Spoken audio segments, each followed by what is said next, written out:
Buongiorno e buon anno anime belle. Questo è l'alba del primo giorno dell'anno 2025. Oggi per me è il 10° anno che grazie al buon Dio mi trovo in questo luogo per svolgere un rituale, ogni anno lo stesso giorno. Il primo pensiero va ai custodi di questo luogo. Dopo l'imbarazzante nottata di inutili botti, poverini saranno provati. Ecco a voi la principessa Marcella e il paggio Gerlando. Per completare il quartetto facciamo uscire le due damigelle, Michelina e Natalina. Percepisco e noto che sono molto nervosi. Poverini, dopo tutto quell'inutile frastuono, non avranno riposato. So che ora iniziate a seguirmi, ma mi dispiace, oggi ho un passo più svelto. Ci sono spiriti che mi aspettano. Ci vedremo al ritorno. Mi immergo subito nel bosco delle fate. Attendevo da tempo questo momento. Oggi voglio catturare i profumi, i colori e la sua energia. Le mie gambe sanno già dove portarmi. Il cuore non sbaglia mai.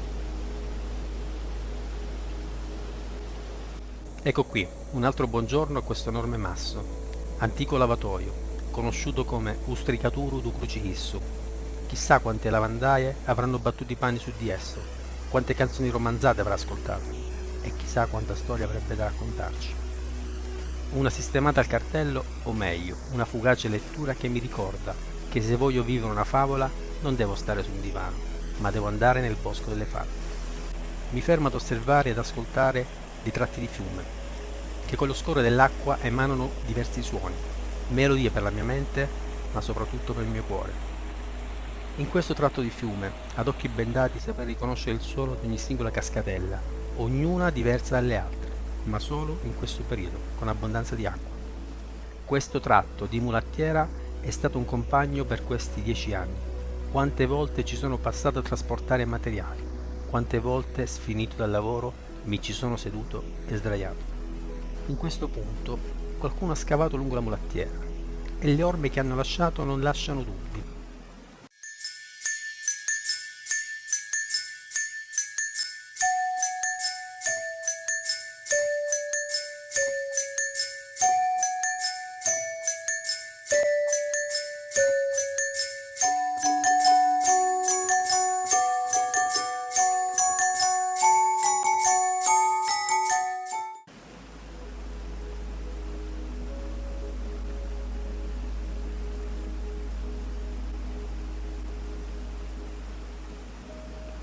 Andiamo avanti, anche se ho il sospetto e la strana sensazione che qualcuno mi stia seguendo. Voi cosa pensate?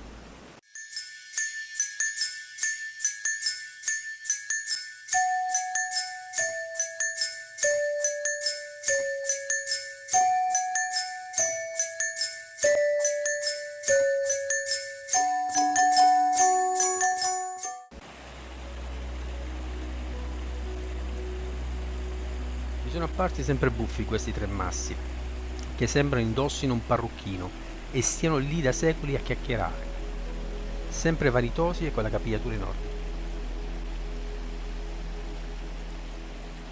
Catturo un altro po' di energia dall'acqua fluente. Mi incanto a guardarla e ascoltarla, ha sempre qualcosa di bello da dirmi. Mi trasferisce forza, anche se morbida, con la sua costanza modella la dura roccia che attraversa. Le radici di questo patriarca, saldamente ancorate nel terreno e tra le rocce, sembrano voler domare le acque, ma non riescono a contenere la loro voglia di scorrere sempre più veloce.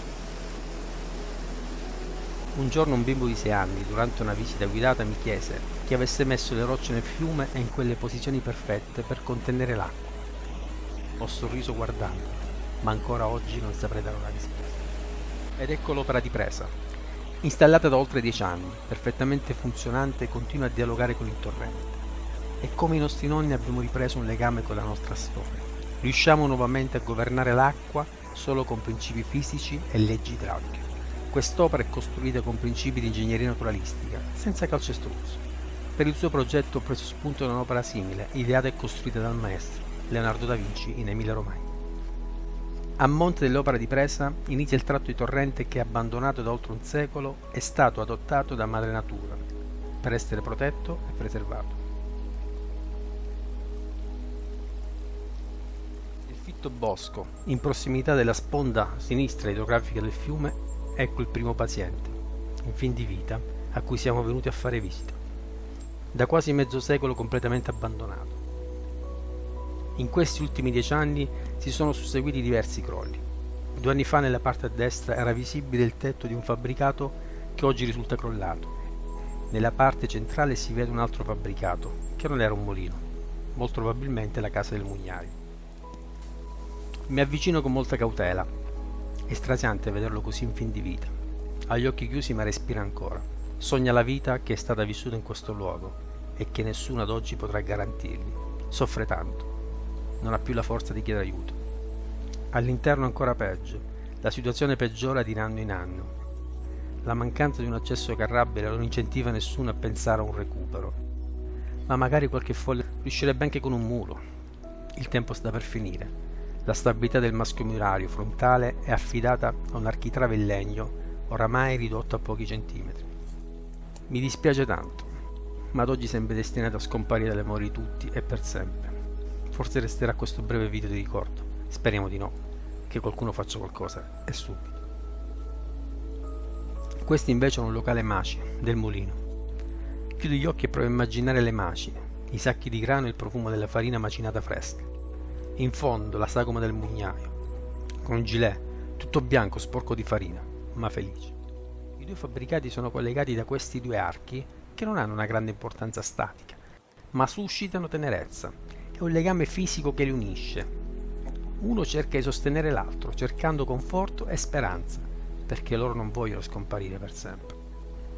A sinistra invece restano le macerie di quello che era un fabbricato. Al centro addirittura è cresciuto un albero, con il suo diametro ci conferma il mezzo secolo di abbandono totale. Mi fanno tenerezza quei 2 archi e mi incuriosisce la scaletta che porta dietro. Andiamo a vedere se la saetta esiste ancora nella parte posteriore.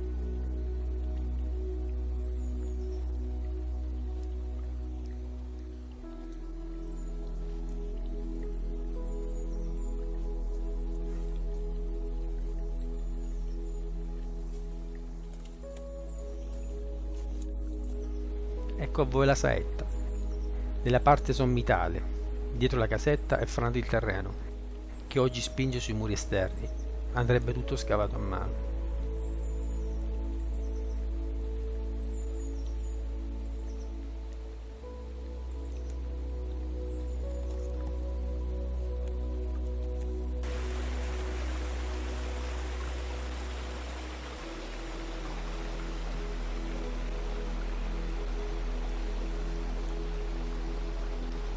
Anche se abbandonato da tempo, il terreno sembra pulito.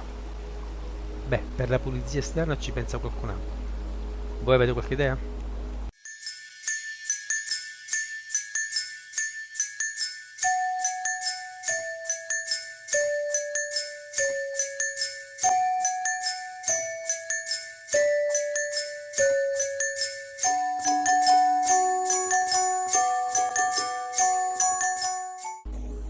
Sarebbe interessante addentrarsi e camminare controcorrente lungo il fiume, ma servirebbe apposite attrezzature. Andare oggi da solo sarebbe poco prudente.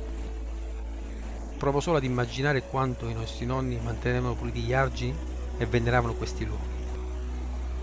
Eppure non siamo distanti dal centro abitato di Vallere. Ci troviamo a 400 metri dal castello normanno svero. In caso di forti piogge, la presenza di tutta questa vegetazione potrebbe ostacolare il normale deflusso delle acque e creare potenziali sbarramenti, formando dighe naturali. Vi lascio solo pensare cosa potrebbe succedere ai quartieri del paese a valle, come San Teodoro, il Timpone, Santa Lucia. Non voglio creare allarmismo, ma consapevolezza sul fatto che sarebbe opportuno dare priorità di pulizia dei fiumi a monte del centro abitato e non a valle. Spero che a chi di competenza arrivi il messaggio. Ci allontaniamo momentaneamente dal torrente e seguiamo la mulattiera che ci porta verso la parte alta della sponda sinistra. Premo un bene tratto, costeggiamo un piccolo fosso dove saltuariamente scorre l'acqua.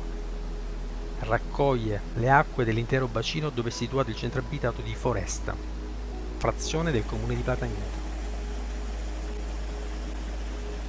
Sulla destra un piccolo fabbricato, non abitato ma curato bene, non si tratta di un mulino. Un'altra visuale dei ruderi che abbiamo visto prima. Dalla vegetazione tra le macerie sporgono muri che forse rappresentavano qualcosa. Per attraversare il fosso trovo improvvisato un attraversamento costruito da lastre metalliche. Sembrerebbero delle barriere stradali.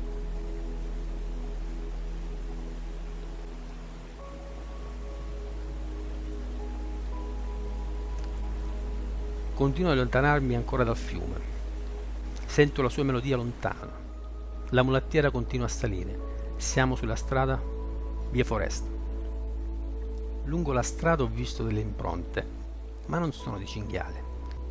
Mi sento osservato. Cosa ci sarà dietro quei cespugli? Avete qualche idea?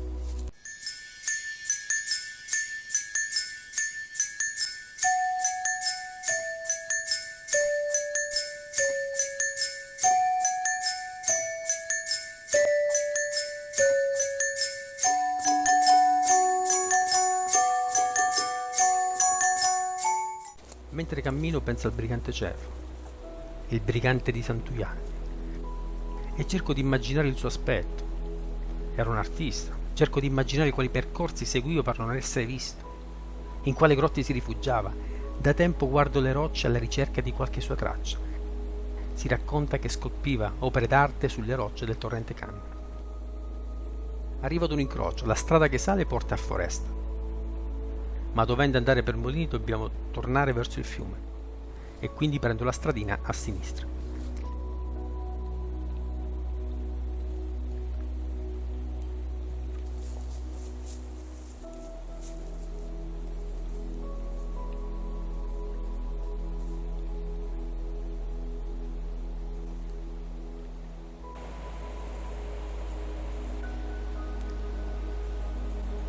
Ecco rivedere il fiume. Ci siamo allontanati parecchio. Sulla sponda opposta si intravedono i mulini Sant'Uliano.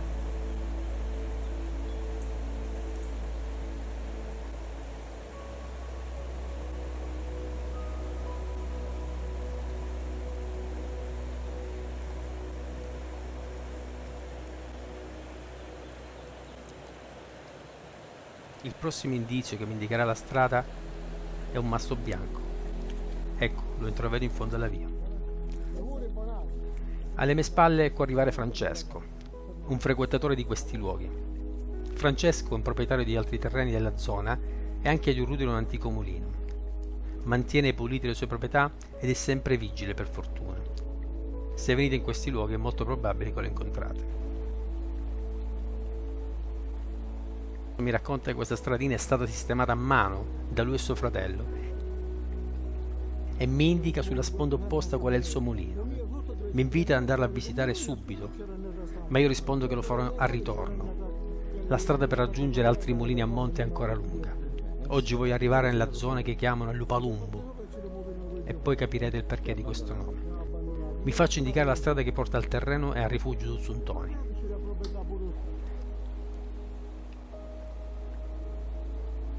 Con molta disponibilità mi accompagna. Facciamo un breve tratto insieme a piedi e poi continuo per il rifugio Zontonio e lui svolta a destra per andare a vedere le sue proprietà.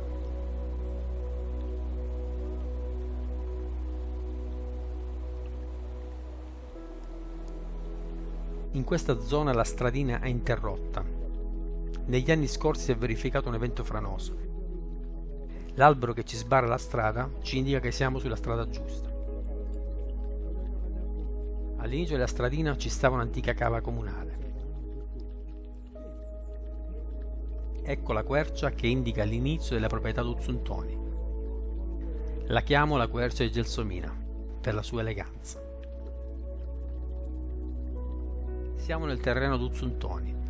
Si nota una cura fatta con amore e sacrificio. Tutto pulito e in ordine, diversi alberi da frutta e anche un orto ben curato. Nonostante zio Antonio non abita in questo luogo, anche lui da quando era bambino tutti i giorni viene qui. Un'anima gentile, un galantuomo della natura di altri tempi.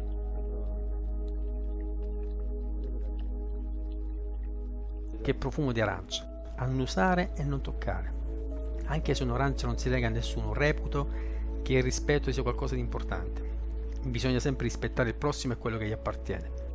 poi magari te ne regala anche una cassetta. Stranamente mi sento di nuovo osservato. Secondo voi da chi?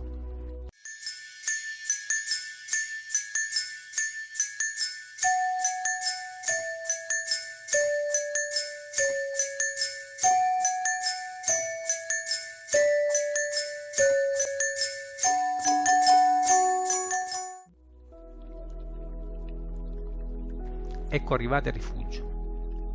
Un saluto a zio Antonio e poi proseguiamo con il suo permesso, che non mi nega mai.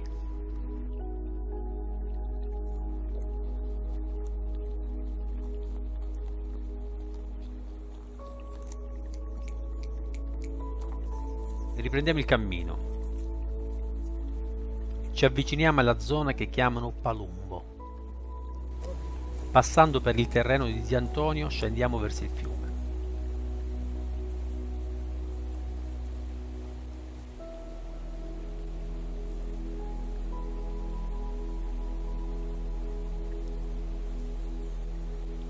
Scendendo incontriamo la quercia Giovanna. La chiamo così perché Giovanna è la sorella di zio Antonio e mi è stato raccontato che in passato si era opposta per non farla tagliare e quindi oggi per me porta il suo nome. Brava Giovanna. Ai miei piedi mi accorgo che qualcuno mi stava aspettando, a braccia aperte, o meglio, a chele aperte.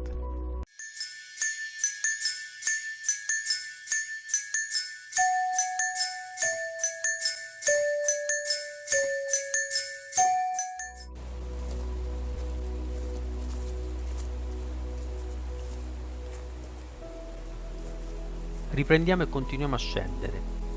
Siamo prossimi al fiume. Sento la sua melodia sempre più vicino.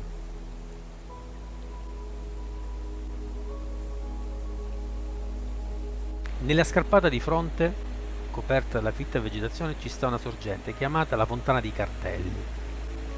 Appena sopra ha Grotta dei Himmeni, che oggi non riusciamo a visitare. Sarà per una prossima volta.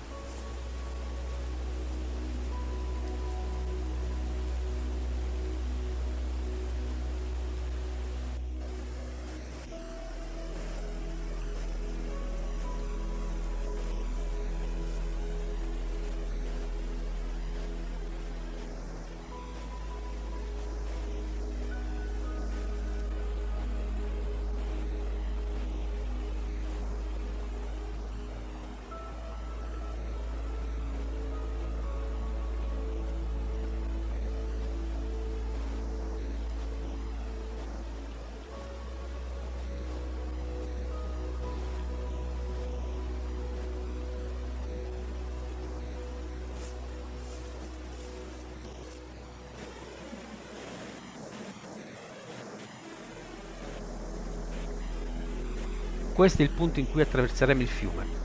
In passato esisteva un piccolo ponticello in legno. In questo momento i miei piedi si trovano alla stessa quota della parte più alta del castello normanno svevo che si trova a valle. Attraversata la sponda, ecco il secondo spirito a cui facciamo visita.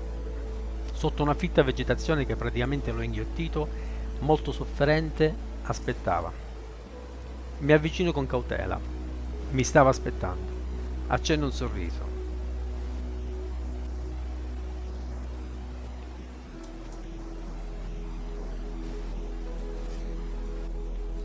Sotto l'edera mi emoziona il vedere i suoi muri e penso a quanto lavoro, quante mani e per quanto tempo tutti quei ciottoli siano stati messi insieme a comporre questo meraviglioso puzzle.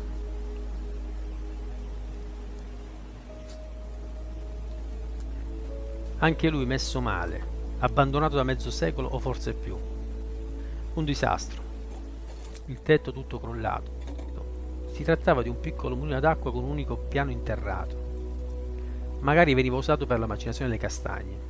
La fitta vegetazione non ci consente di capire quale parte sia ancora rimasta in piedi e quale invece sia scomparsa per sempre. Anche qui il problema rimane la mancanza di un accesso che possa consentire il recupero o la messa in sicurezza. Il canale dove usciva l'acqua è stato riempito, magari per un periodo sarà stato utilizzato come abitazione o come deposito. Nella parte posteriore dovrebbe esserci la saetta e poi un altro rudere di un antico mulino. Anche qui all'interno è cresciuto un albero, che avrà anche lui minimo 40 anni.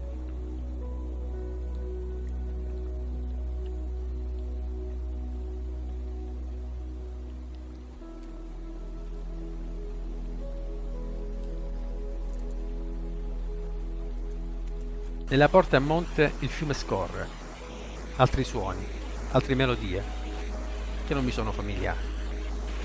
Non sono riuscito a vedere altro mulino. Devo girare intorno per vedere se riesco a trovare qualche muro. La sponda sinistra non è praticabile. Vegetazione molto fitta e nasconde un qualcosa. Sicuramente nessun rudere, ma è molto misterioso. Forse perché è inaccessibile, ma non è brigante.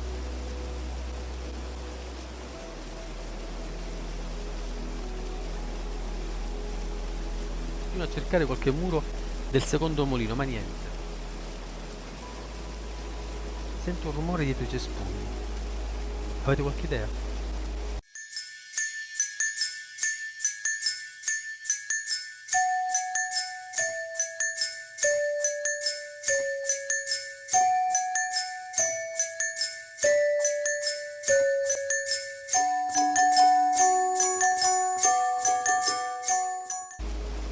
Ecco, forse ci sono.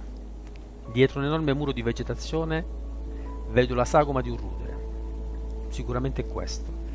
Non è possibile avvicinarsi, nella parte laterale sembra che sia franato del terreno e in parte lo abbia coperto.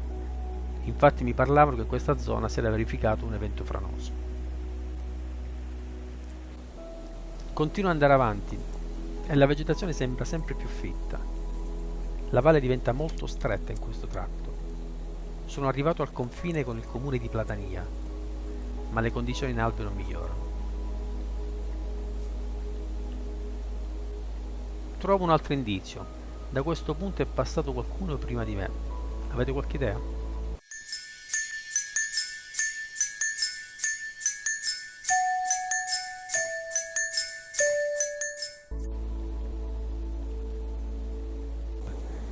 Questo passaggio è stato creato per far passare il canale e l'acqua che alimentava il mulino vicino al fiume.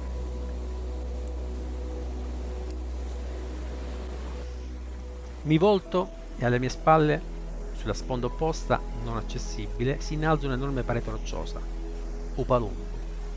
Questa zona prende il nome da questa parete alta oltre 40 metri. Per la sua conformazione geologica sono presenti diversi buchi, dove appunto facevano il nido i colombacci. Non sono i classici colombi che si vedono nelle piazze. Vedete, sono questi due che appartengono a questa zona.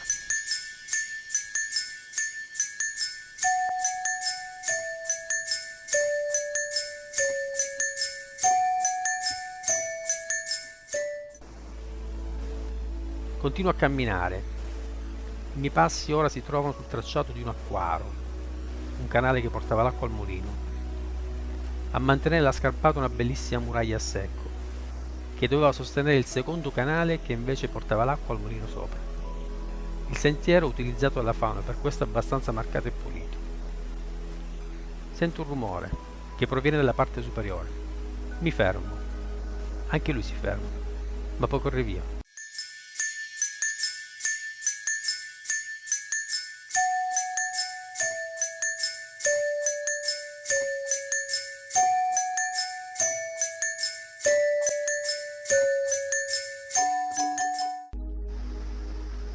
Da qui un'altra visuale d'Upalumbo, questa enorme parete rocciosa, ai suoi piedi una vegetazione fitta. Si sente un'energia pazzesca, è come se mi sentissi osservato da Cefa, che si trova sull'altra sponda. Sono io con la mia videocamera, in questo momento sto riprendendo con il cellulare. Ho lasciato dietro la videocamera fissa.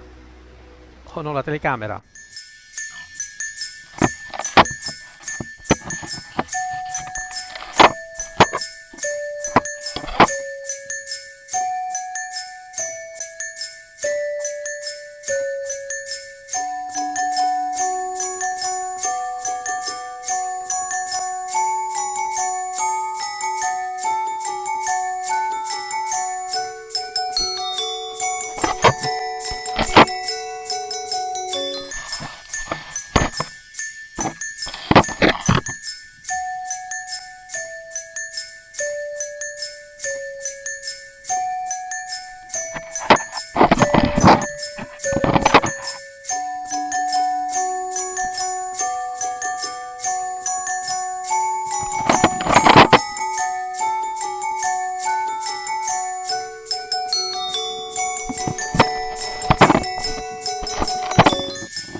Videocamera recuperata. Credo che qualcuno l'abbia toccata, magari ha scelto di farsi un primo piano. Sulla sponda sinistra è visibile una parete rocciosa che sembra il ciglio di una recente frana, magari la stessa frana che ha probabilmente interessato il mulino di monte. Questo masso ha qualcosa di misterioso. Non era sicuramente un antico lavatoio per la sua conformazione, ma sicuramente avrà attirato anche l'interesse del brigante Jeff. Questi due alberi che attraversano il fiume non sembrano messi a caso. Mi stanno indicando un ponte. Magari mi stanno indicando che dovrò esplorare anche l'altra sponda, ai piedi della parete rocciosa. Prendo nota e ringrazio, ma oggi non posso.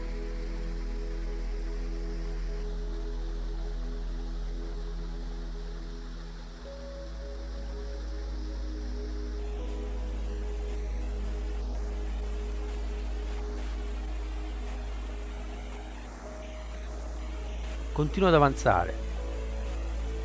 Sull'altra sponda sempre l'enorme parete.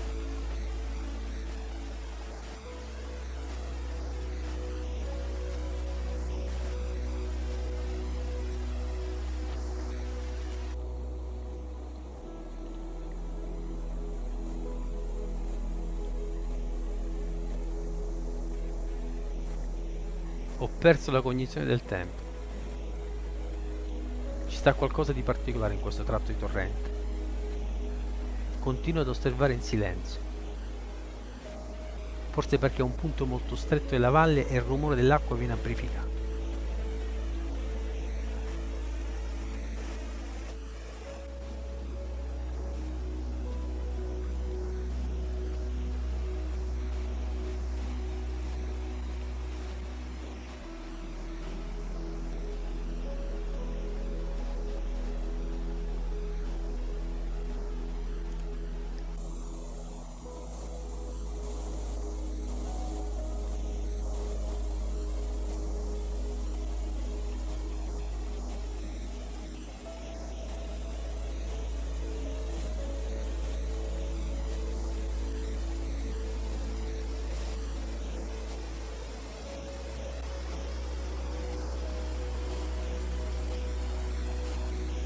Continuo ad andare avanti. La bellezza di questo luogo è straordinaria. Una sensazione di pace interiore pazzesca. Ecco, mi ricordo del masso con il trono, dove immagino che la notte si legga la fata Gelsomina. Ringrazio ancora i cinghiali che continuano a mantenere pulito il sentiero.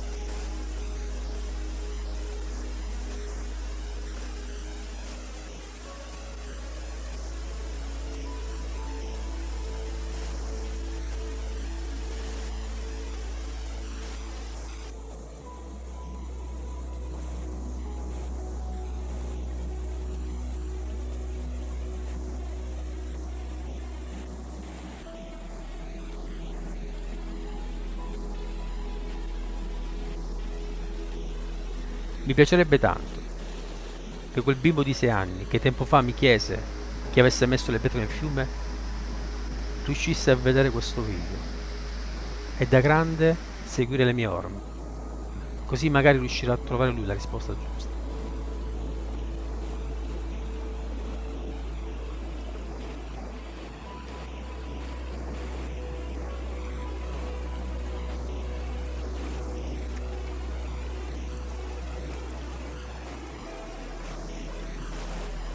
Anche se la voglia di restare qui è tanta, ma ora devo andare. Mi accorgo che il sole si è fatto alto. Per oggi non riuscirò ad andare oltre. Devo rientrare e devo andare a far visita ad altri spiriti. Prima di andare ho voglia di toccare l'acqua. Rendermi conto che quel paradiso sia vero. La mia testa e il mio cuore hanno registrato tutto. Ma il tempo che ho a disposizione è molto breve. Per farlo bastare ho imparato a fare come le farfalle. Non conto le ore, ma gli attimi, così il mio tempo breve mi basta.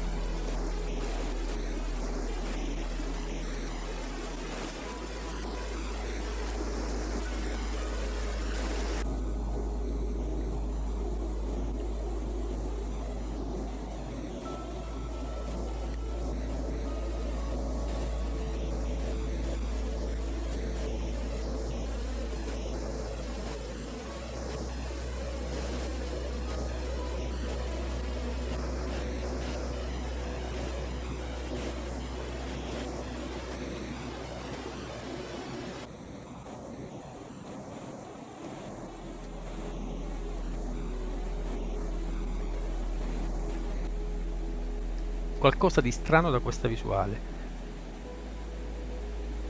Guardando il fiume che scorre verso valle, sembra in fondo che invece salga verso l'alto.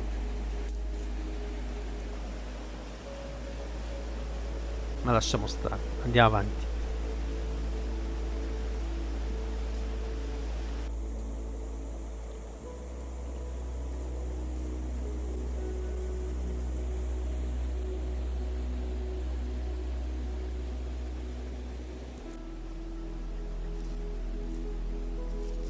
Faccio ritorno, ma sono un po' preoccupato per non aver visto il mulino di sopra.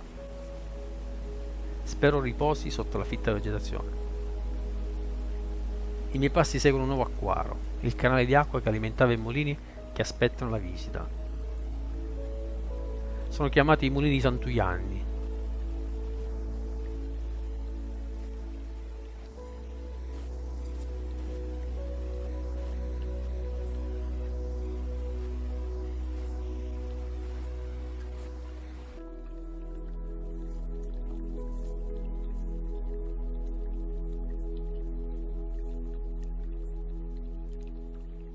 Ecco, si intravede la sette del primo mulino, quello più a monte. Era una struttura importante, con 2 piani fuori terra. Anche lui abbandonato. Una parete sembra essere crollata. Rimane il prospetto anteriore. Anche per lui il destino sembra segnato, purtroppo.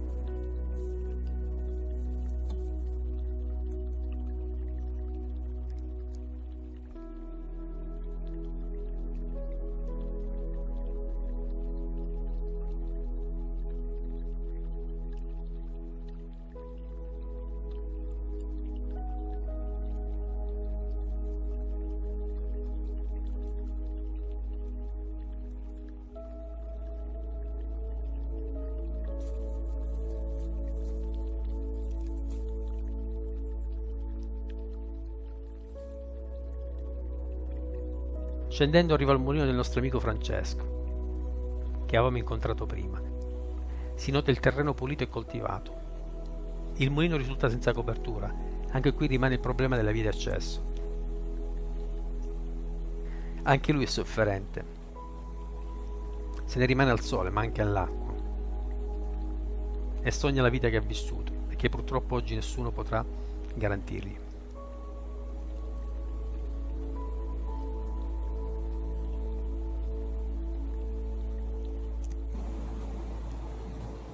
Scendendo incontriamo l'ultimo rudere della giornata. Lo chiamano mulino da Zatora. Forse è stato uno dei primi ad essere stato dismesso. Nonostante tutto resiste, ma non sappiamo ancora per quanto.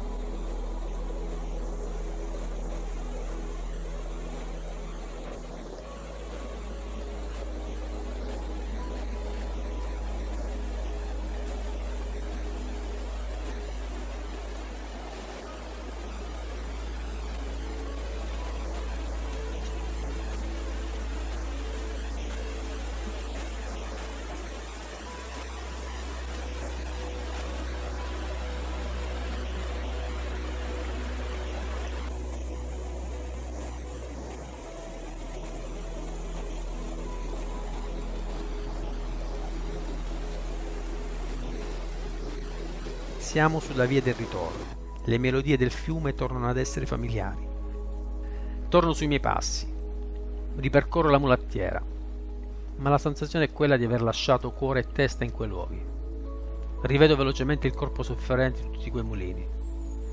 La loro sofferenza e la mia impotenza a non poter dare un aiuto. Ma non più di questo video, non saprei cosa fare.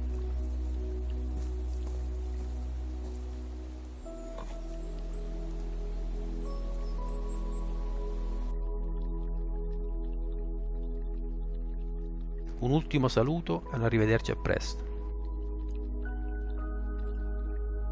Se ti strugge desio di vive fonti e cerca agli occhi luce di orizzonti lontani, se un nostalgico amore d'azzurre solitudine ed oblio ti fa straniero ed esule nel mondo, a noi ritornerai. Non son fantasmi vani le fate del tuo monte. Quassù ritroverai i magici reami ove cantano l'acque sui sentieri, e al transito dei venti un tepido respiro di bianche greggi sale dai torrenti. Tu conosci il cammino su quei declivi d'oro, quando di rosse fragole e di viole odora il fresco bacio del mattino e son le conche cerule nel verde, specchi iridati alla magia del sole.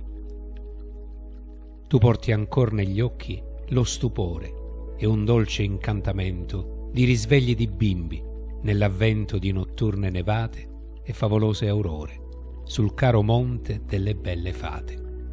Felice Mastroianni.